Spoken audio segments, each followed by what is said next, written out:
Hello students, आज हम लेके आए हैं यहाँ पे एक और नया लेक्चर। और इस लेक्चर के अंदर हम समझते हैं मैकेनिज्म ऑफ ब्रीथिंग। इस लेक्चर के अंदर हम क्या समझेंगे? Mechanism of breathing. तो आज हम समझते हैं यहाँ पे एक एक्चुअल प्रोसेस ऑफ ब्रीथिंग, क्या होता है ब्रीथिंग एक्चुअली में। ठीक है, इससे पहले हम डिस्कस कर चुके हैं कई बार ब्रीथिंग को, ठीक है ना। तो जनरली हम यहाँ पे जानते हैं there are two steps of breathing. There are two steps of breathing. बताओ कौन से होंगे स्टेप्स ब्रीथिंग के? तो पहला स्टेप है ब्रीथिंग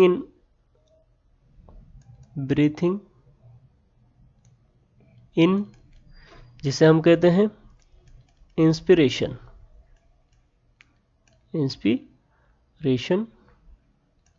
ठीक है, या इसको हम कहते हैं इनहेलेशन। इसे हम क्या कहते हैं? इनहेलेशन। ठीक है। दूसरा प्रोसेस क्या होता है ब्रीथिंग का? Breathing out. ठीक है, ब्रीथिंग आउट, या इसको हम कह रहे हैं एक्सपिरेशन। ठीक है, या हम इसको कहते हैं एक्सेलेशन।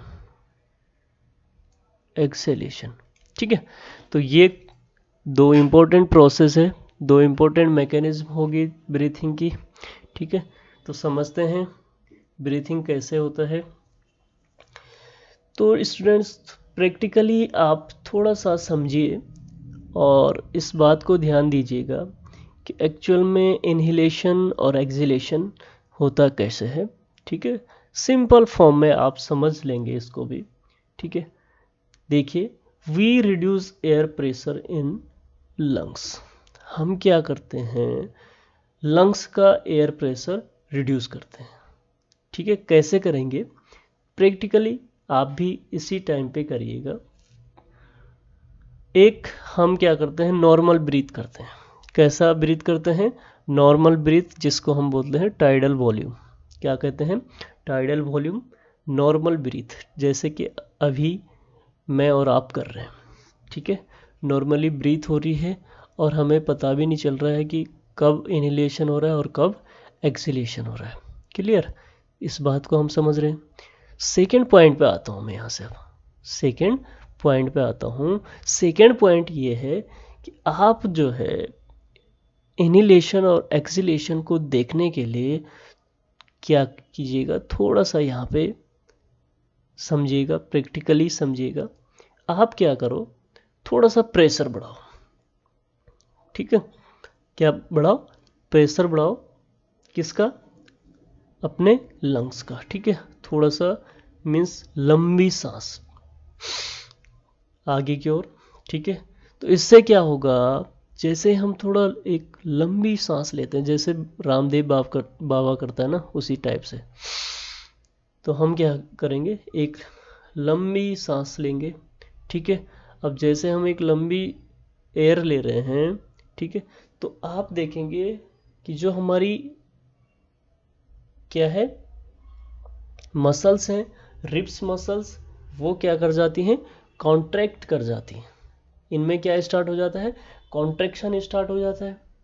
ठीक है, कॉन्ट्रैक्शन स्टार्ट हो जाता है तो हमारी जो थोरेसिक कैविटी है या थोरेसिक चैम्बर है, वो क्या हो जाता है, इंक्रीज हो जाता है। ठीक है, सो लंग साइज भी क्या हो जाएगा, इंक्रीज हो जाएगी। ठीक है, जैसे ही हमारी रिब्स में जो इंटरकोस्टल मसल्स हैं वो क्या करती हैं, कॉन्ट्रैक्ट करती हैं, हमारी पूरी थोरेसिस चैम्बर इंक्रीज होती है और लंग्स का साइज भी इंक्रीज हो जाता है।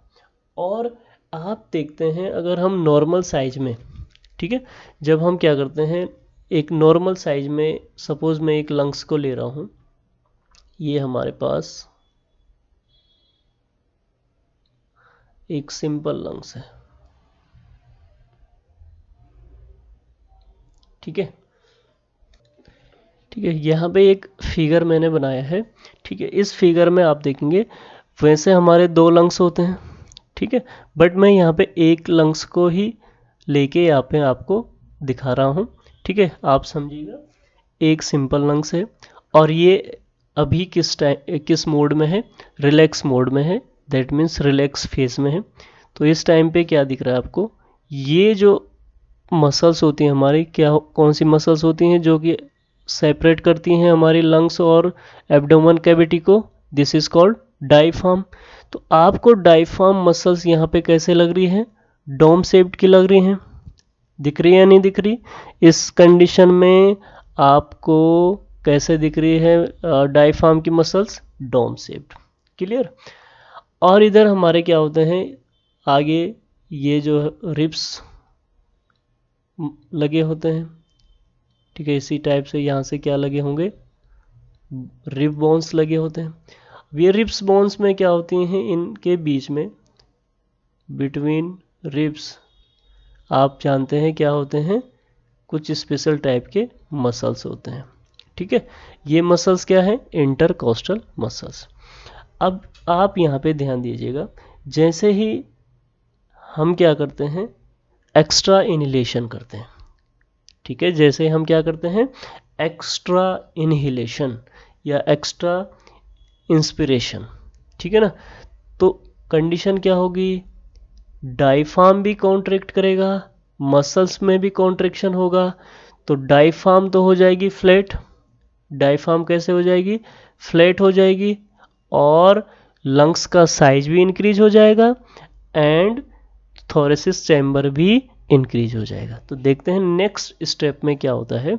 आप यहाँ पे देखिएगा, सेम इसी टाइप के फिगर को मैं यहाँ पे बनाऊंगा, बट आप देखेंगे इसमें थोड़ा सा साइज जो है वो कैसा होता है, इंक्रीज हो जाता है। तो अब यहाँ पे देखिए स्टूडेंट्स, ये हमारा ए फिगर है और ये हमारा बी फिगर है। ठीक है, आप देख रहे होंगे यहाँ पे क्या था, लंग्स का साइज कैसा था, थोड़ा सा कम था। यहाँ पे लंग्स का साइज क्या हो गया, इंक्रीज हो गया, लंग्स का साइज इंक्रीज हो जाता है। और यहाँ पे आप देख रहे होंगे जो डायफ्राम था, डायफ्राम कैसे था, डोम शेप्ड का, और यहाँ पे डायफ्राम क्या हो जाता है, फ्लैट हो जाता है। यहाँ पे डायफ्राम क्या हो जाएगा, बिल्कुल फ्लैट हो जाएगा। ठीक है, तो क्लियरली हमें समझना क्या है, जब हम ब्रीथिंग इन मीन्स इंस्पिरेशन करते हैं या इनहेलेशन करते हैं तो कंडीशन क्या होती है, एयर प्रेशर इन लंग्स में क्या होता है, एयर प्रेशर रिड्यूस होगा। ठीक है, so that air रसेस in lungs from outside, lungs में क्या भर जाएगी, पूरी एयर भर जाएगी, और एयर भर जाएगी तो लंग्स क्या हो जाएंगे, इंक्रीज हो जाएंगे। ठीक है, एंड जो हमारी डायफ्राम है वो क्या हो जाएगी, फ्लैट हो जाएगी। डायफ्राम कैसे हो जाएगी, फ्लैट हो जाएगी। ठीक है, इसी का रिवर्स फॉर्म क्या होगा फिर हमारा, ये होगा। ठीक है, ए वाला फिगर, ए का बी फॉर्म, बी का ए फॉर्म। ठीक है, तो देखते हैं, समझते हैं। पहला प्रोसेस हमारे पास क्या है, इंस्पिरेशन, पहला प्रोसेस इंस्पिरेशन। तो देखिए इंस्पिरेशन में क्या होगा, when we breathe in air, first step, when we breathe in air. ठीक है, नेक्स्ट स्टेप में क्या हो जाएगा, diaphragm contract and becomes flat, इसकी बात हो रही है। हाँ, बी वाले जो फिगर है इसकी बात हो रही है यहाँ पे, डायफ्राम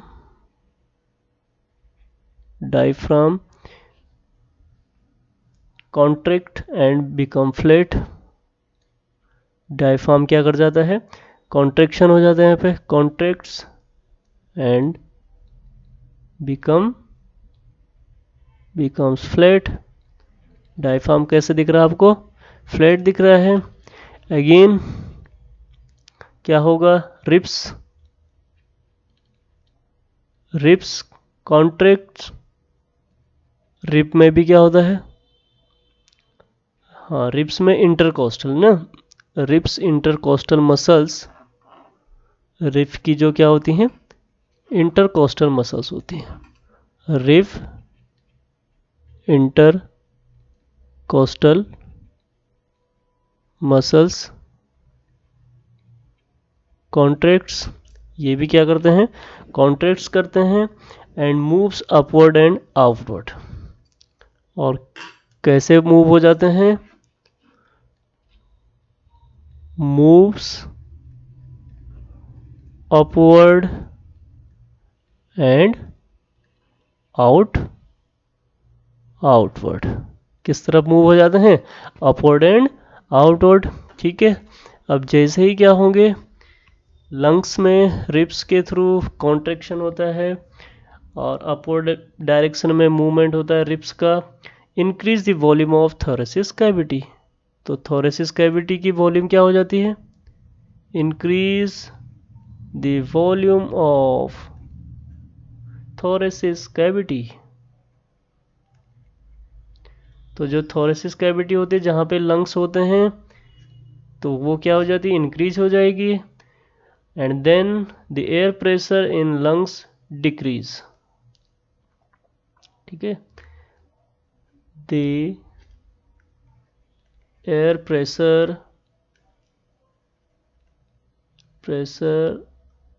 इन लंग्स डिक्रीज। ठीक है, and finally air from out,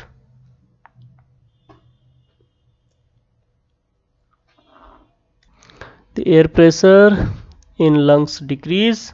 ठीक है, एंड फाइनली क्या होगा, एयर फ्रॉम आउटसाइड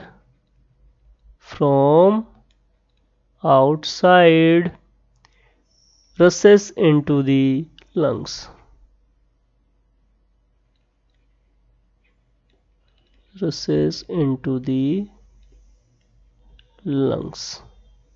ठीक है, तो ये तो पहला स्टेप है किसका, हमारे ब्रीथिंग मैकेनिज्म का, जिसे हम कह रहे हैं इनहेलेशन। तो ये कंप्लीट होता है इनहेलेशन। दूसरा जो प्रोसेस है वो क्या होगा, एक्सहेलेशन। ठीक है, तो इनहेलेशन में आप देख रहे हैं यहाँ पे हम एरो के थ्रू दिखाते हैं, एयर इन, एयर क्या हो रही है, इन हो रही है। यहाँ पे आपको पता है लंग्स के अंदर क्या होती हैं, special functional unit alveoli, and then जैसे ही यहाँ पे डायफ्राम कॉन्ट्रैक्ट करता है, ये क्या कर जाती हैं, एंटर कर जाती है किसमें, ब्लड वेसल्स में। ठीक है, और ये जो आपको दिख रहे हैं रिप्स, तो रिप्स आउटवर्ड क्या करेंगी, कॉन्ट्रैक्ट करेंगी, और थोरेसिस कैविटी को क्या करती हैं, इंक्रीज कर देती हैं। थोरेसिस कैविटी को क्या करेंगी, इंक्रीज कर देगी। ठीक है, तो आप यहाँ पे क्या क्या देख सकते हैं, diaphragm contracts become flat, diaphragm क्या कराएगा, यहाँ पे फ्लैट हो जाता है। ठीक है, और ribs moves upward and outward, ribs क्या हो जाते हैं, ribs moves upward and outward. ठीक है, किसके थ्रू, क्योंकि यहाँ पे क्या होता है, रिप्स के बीच में कुछ स्पेशल मसल्स होते हैं, जिन मसल्स को हम क्या कर रहे हैं, इंटरकोस्टल मसल्स, और इंटरकोस्टल मसल्स में कॉन्ट्रैक्शन होता है और रिप्स अपवर्ड एंड आउटवर्ड की ओर मूव कर जाते हैं। ठीक है, तो इसको प्रैक्टिकली आप कर सकते हैं, जैसे आप एक्स्ट्रा एयर को क्या कर लेते हैं, इनहेल करते हैं, तो आपकी रिप्स अपने आप ही क्या हो जाती हैं, मूव हो जाती हैं। आप इसको प्रैक्टिकली कर सकते हैं, और प्रैक्टिकली कर सकते हैं, रामदेव बाबा को देख सकते हैं। ठीक है, ओके, अब हम देखते हैं इसका रिवर्स फॉर्म। ठीक है, ये तो था इनहेलेशन। एक्सहेलेशन में क्या होगा, ये जो हमारी मसल्स थी या रिब्स थी, ये अगेन क्या होगी, अपनी फेस में आ जाएगी, मीन्स रिलैक्स कर जाएगी। ठीक है, डायफ्राम फ्लैट हुआ था किस में, इनहेलेशन में, अगेन ये भी क्या हो जाएगी, रिलैक्स हो जाएगी। बहुत काम कर लिया है ना। ठीक है, इसने भी, इसका काम भी पूरा हो गया। अब अपने घर में आ जाते हैं, इसका काम पूरा हो गया डायफ्राम का, ये भी अपने घर में आ जाता है। ठीक है, तो सेम यहाँ पे क्या होगा, इसका हम देखेंगे रिवर्स फॉर्म। तो यहाँ पे अपवर्ड मूवमेंट हो रहा था, ठीक है ना, यहाँ पे क्या हो रहा था, अपवर्ड मूवमेंट। तो इधर जो है ए में, मीन्स जहाँ पे क्या होगा, एक्सीलेशन होगा, अब डाउनवर्ड मूवमेंट होगा, रिलैक्सेशन। कैसा मूवमेंट होगा, डाउनवर्ड मूवमेंट होगा। ठीक है, and diaphragm relaxed and dome shaped. And again क्या होती है, डायफ्राम रिलैक्स हो जाती हैं, और कैसे शेप की हमें दिखती है यहाँ पे, डोम शेप्ड। कैसे दिखेगी, डोम शेप्ड। तो ये मीन्स डायफ्राम की एक्चुअल क्या है, पोजीशन है। ठीक है, कैसा डोम शेप का दिखता है हमें किसमें, अपनी थोरेसिस कैविटी में। ठीक है ना, और ये डायफ्राम का कॉन्ट्रैक्ट फॉर्म है, जिसको हम कह रहे हैं फ्लैट। तो देखते हैं, सिंपल मीनिंग यहाँ पे आप समझ गए, तो अब इसको भी हम समझते हैं, एक्सपिरेशन या इनहेलेशन या एक्सहेलेशन। तो एक्सपिरेशन में क्या होगा, एक्सपिरेशन में सिंपल मैकेनिज्म हो जाएगी। सिंपल क्या मैकेनिज्म होगी, when we breathe out in air, और इस बार क्या होगा, कौन सा गैस होगा, इस बार होगी CO2। When we breathe out in air. ठीक है, देन नेक्स्ट स्टेप में क्या होगा, diaphragm relaxed, diaphragm relax and become dome shaped and become dome shaped, अपने प्राइमरी पोजीशन में आ जाता है। एंड देन क्या होगा, फिर again the ribs move inward and downward. Contraction क्या हो जाता है, जो कॉन्ट्रैक्शन हो रहा था मसल्स में, वो इसमें नहीं होगा, moves inward and downward movement हो जाएगा अब इनका। ठीक है, एंड देन फिर क्या होगा, volume of thoracic cavity decrease. वहाँ पे वॉल्यूम क्या हो गई थी, इंक्रीज हो गई थी, तो यहाँ पे क्या होगा, volume of thoracic cavity decrease. ठीक है, जैसे ही volume of thoracic cavity decrease होती हैं, तो क्या हो जाएगी, the air pressure in lungs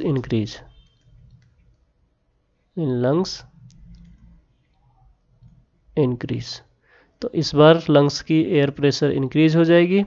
and जैसे ही लंग्स की एयर प्रेशर इंक्रीज, लंग्स में प्रेशर होगा, तो लंग्स क्या करेगी, इस एयर को बाहर निकाल देगी। तो क्या करेगी, pushes the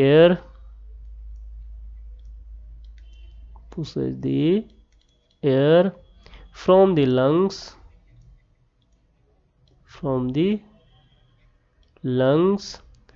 into the trachea,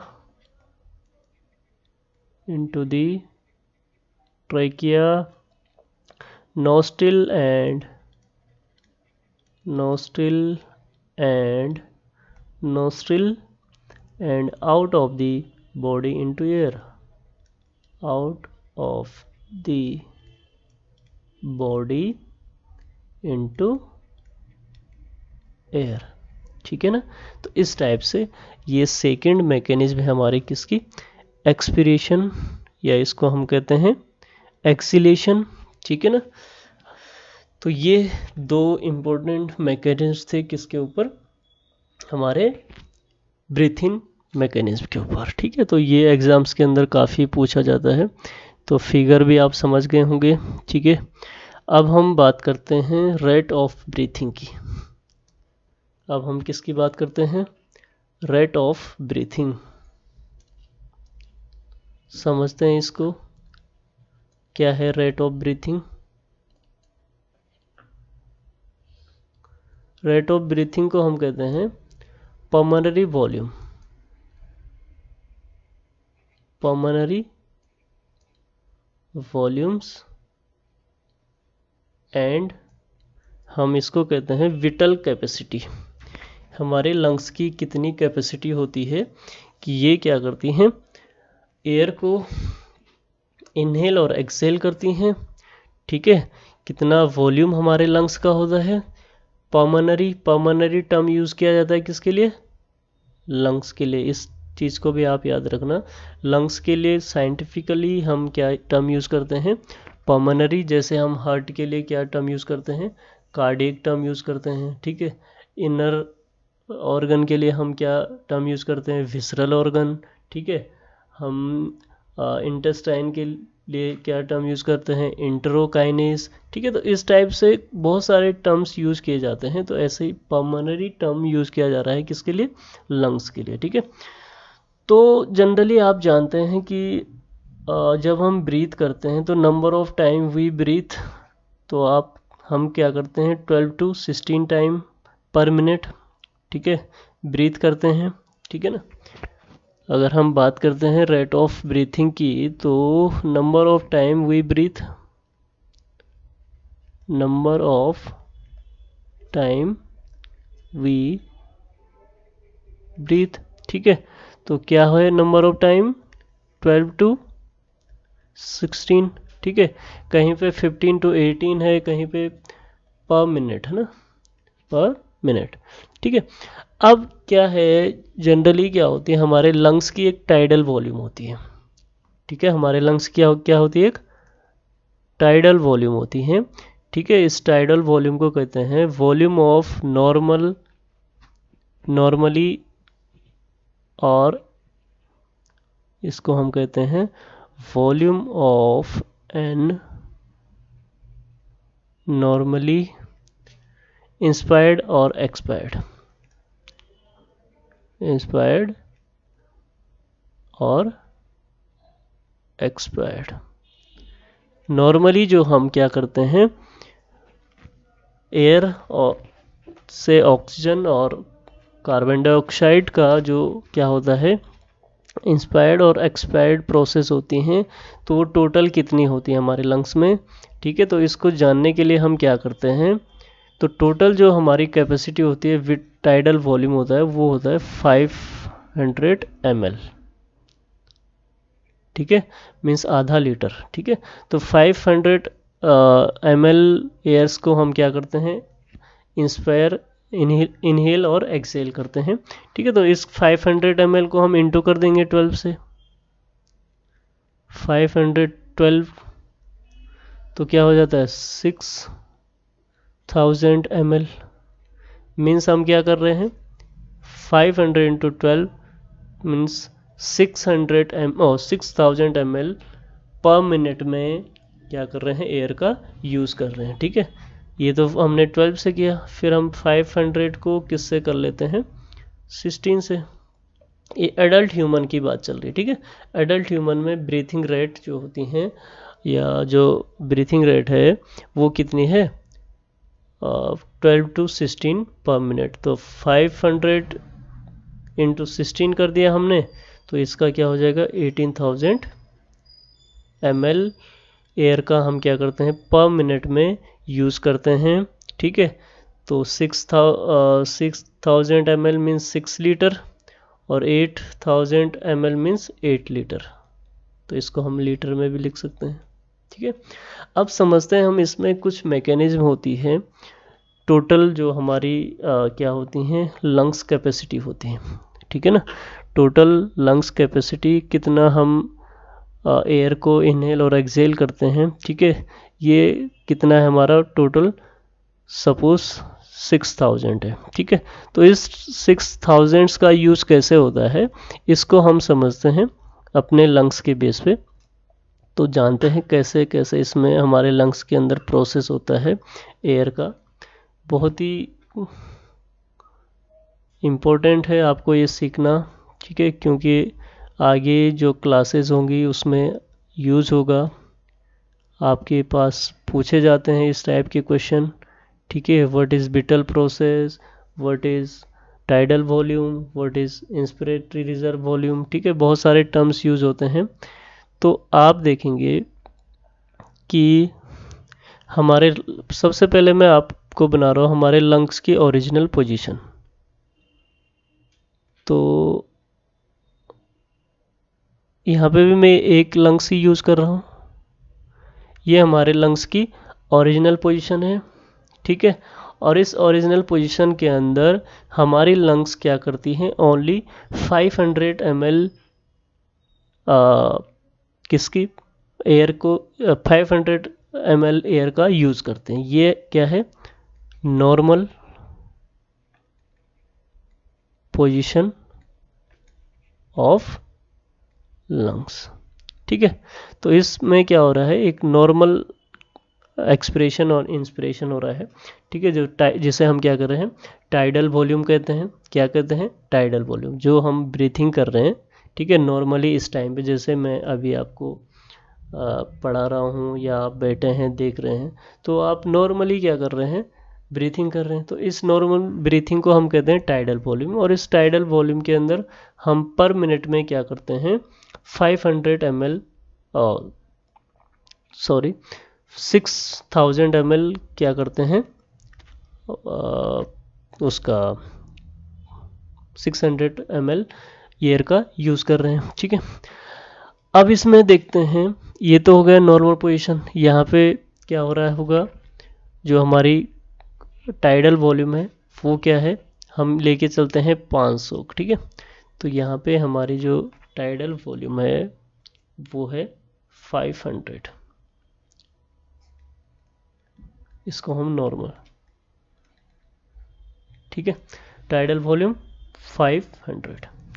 अब हम बात करते हैं किसकी, कई बार हम क्या करते हैं, हमारी लंग्स की इतनी कैपेसिटी होती है कि ये क्या कर जाए, 3000 ml volume of 3000 ml air को क्या कर सकती हैं, इंस्पायर कर सकती हैं, ठीक है।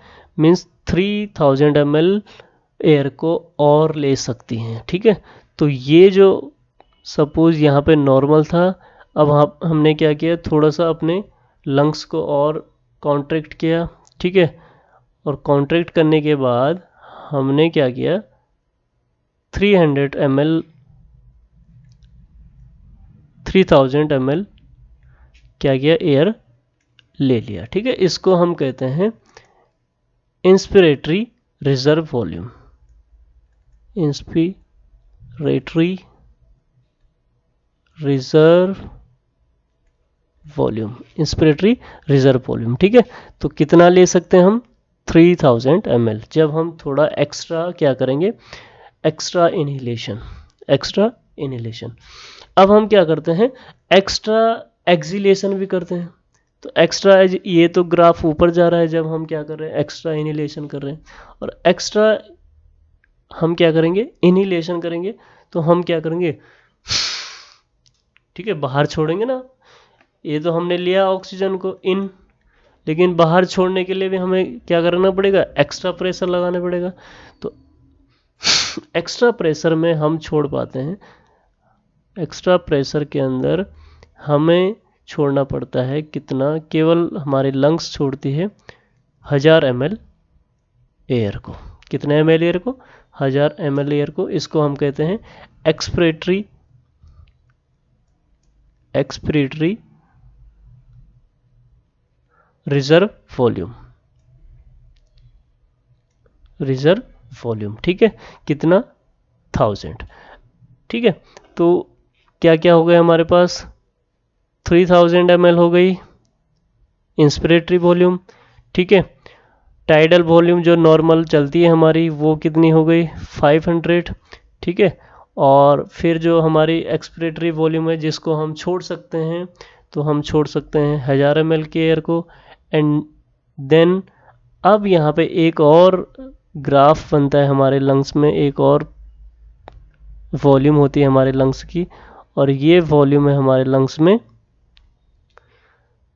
जिसे हम कहते हैं रेसिडुअल वॉल्यूम। इसको हम क्या कहते हैं, रेसिडुअल वॉल्यूम। देखते हैं रेसिडुअल वॉल्यूम। तो रेसिडुअल वॉल्यूम क्या है हमारे लंग्स की 1500 ml, ठीक है। रेसिडुअल वॉल्यूम दैट मीन्स इसका कोई यूज नहीं होता है। The volume of air that never be removed from lungs, इसको हम कभी भी रिमूव नहीं कर सकते अपने लंग्स से, ये हमारे लंग्स में पड़ी रहती है, ये हमारे लंग्स में पड़ी रहती है। इसको हम कह रहे हैं रेसिडुअल वॉल्यूम। तो अब आप यहाँ से काउंट कीजिएगा 3000, ठीक है, प्लस 1000 4000 हो गया, ठीक है। फिर क्या है यहाँ पे हमारे पास 500 हमारे पास नॉर्मल, तो 3 + 4 45 हो गया, 45 + 15 क्या हो गया हमारे पास 6000। तो 12 मिनट के 6000 हमारा निकल गया है, मीन्स 6 ml जो है हमारी टोटल लंग्स वॉल्यूम निकलता है, जिसे हम क्या कहते हैं टोटल लंग्स कैपेसिटी।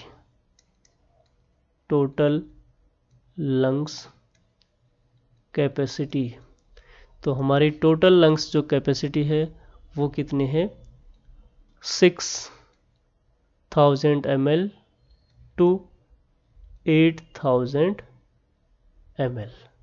कैसे निकालते हैं ये मैंने आपको पूरा प्रोसेस बता दिया है, ठीक है। तो इसमें क्या क्या हमने देखे, सबसे पहले हमने देखा सबसे पहले टाइडल वॉल्यूम। टाइडल वॉल्यूम क्या होता है, volume of an normal inspiration and expiration, ठीक है। ये नॉर्मल जब हमारी लंग्स क्या करती हैं एयर को निकालती है। फिर एक क्या होता है हमारा इंस्पिरेशन रिजर्व वॉल्यूम, इसको हम कहते हैं additional volume of air that can be inspired after a normal expiration. पहले हम क्या करेंगे नॉर्मल ब्रीथ करते हैं एंड देन नॉर्मल ब्रीथिंग के साथ हम एक्स्ट्रा 3000 ml को ले रहे हैं, ठीक है।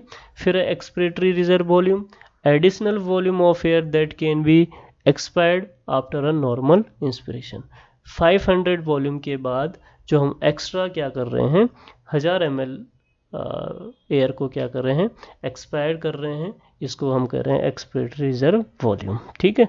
और फिर थर्ड है residual volume, the volume of air that never be removal from lungs, ठीक है। इसको हम कभी भी लंग से रिमूव नहीं कर सकते, ये कितना है 1500, ठीक है। तो ये टोटल कितना होता है 6000 ml, और 6000 ml से हम 18000 ml पर मिनट में अपने लंग्स की हमारी क्या है टोटल लंग्स कैपेसिटी है। क्लियर। तो ये था यहाँ पे हमारा रेट ऑफ ब्रीथिंग, या इसको हम कहते हैं पल्मोनरी वॉल्यूम्स। इसको हम क्या भी कहते हैं पल्मोनरी वॉल्यूम्स कहते हैं।